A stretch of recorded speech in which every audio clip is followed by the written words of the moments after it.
Sometimes in order to catch a fish, you need to get its attention. Terry Tuma explains in this week's CCX Sports Ice Fishing Tip.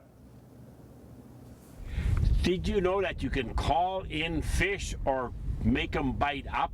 Both are very successful for really all species of fish. And what does this mean? Well, if you're marking fish and say you caught a couple at 5:30 in the morning, but all of a sudden you're not marking any more fish, instead of packing up and going to a different spot, see if you can call these fish in and take a vertical jigging spoon and bring it up about 4 to 5 feet up off the bottom.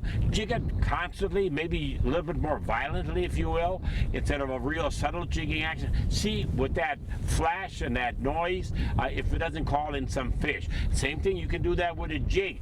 Take and pound that jig on the bottom, working extremely well for walleyes and for jumbo perch, but you can also use small lures for crappies and bluegills by jigging up off the bottom or jigging right on the bottom, pounding bottom again. Now once you mark these fish right on the bottom, what you can actually do is take your rod and bring that lure up maybe 3 or 4 inches up off the bottom and keep jigging it, but very subtly. Make sure you stop and you'll try to get that fish to rise up off the bottom. Bring it up another 3 or 4 inches, and then it'll come up again, and then bring it up another couple of inches, and at that time you're going to change that fish from a real tough biter to a possible biter. If you cannot get that done, if you cannot make that fish bite, do not waste time working it. Start all over again and work another fish.